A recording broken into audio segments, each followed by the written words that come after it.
ឈឺចាប់រស់នៅជាមួយរូបខ្ញុំប្រៀបដូចជាស្លាប់និយាយមិនដែលស្ដាប់ឆាប់ខឹងមិនចេញមានកំហុងប្រងមួយណាដែលថាមិនខូចរឿងស្រីសុំតងលួងអូនតិចតួចអូននឹងអភ័យអូនមិនយកទោសបីព្រោះជាប្រពៃនៃបុរងអានតែខ្លួនជាប្រុងធ្វើរឿងខំមិនថ្មីធ្វើឲ្យស្រីម្នាក់ស្ទើររោគចិត្តមានជីវិតឥតន័យរស់នៅដើម្បីគេគ្រប់ពេលបានត្រឹមខូចចិត្តតាំងពីស្គាល់បងអូនធ្វើគ្រប់យ៉ាងស្នាមទឹកភ្នែកស្នាមឡាំឈាមស្រក់ព្រោះតែបងព្រោះតែស្រឡាញ់ចង់បំពេញបំណងដើម្បីរូបបងវ័យក៏អូនហ៊ានធ្វើរាល់ទង្វើផ្លែតផ្លែនទាំងឡាយដើម្បីឲ្យខ្លួនសប្បាយមិនគិតពីវ័យមកលួចមានស្រីចាក៏ហោរូបអូនជាតិនេះខំហើយមានស្ងួនដែលស្រឡាញ់បងអោណាប្រពន្ធសម្លាញ់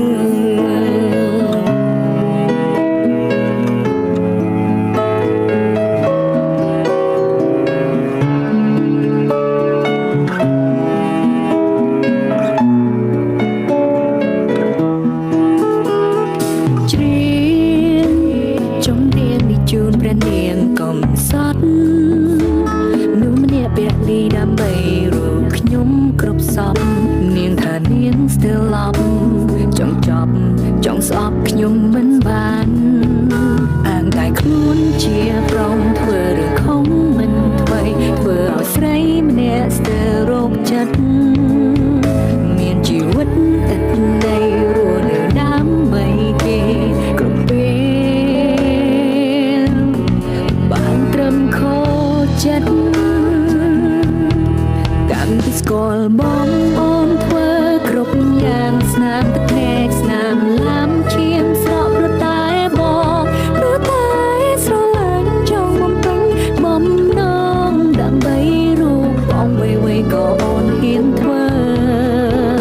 រាល់ទង្វើផ្លែតផ្លែនទាំងឡាយដើម្បីឲ្យខ្លួនសប្បាយមិនគិតពីវ័យមកលួចមានស្រីចាក៏ហោរូបអូនជាតិនេះខំហើយមានស្ងួនដែលស្រឡាញ់បងអោណាប្រពន្ធ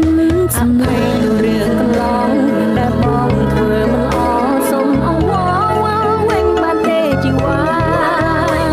ពេលនេះតែមកច្បាស់ពីអារម្មណ៍ឯកាពេលគ្មានជីវ៉ាអូននៅក្បែរគ្រប់ពេលដែលយើងជួបគ្នាពងនាងសុខចិត្តចាញ់ព្រោះស្រឡាញ់មិនចង់បាត់បង់បងចង់ហើយពីពេលនេះមិនធ្វើដោយកាលកន្លងនឹងទេមុនណាក៏ខ្លាំងនឹងអូនណាប្រពន្ធសម្លាញ់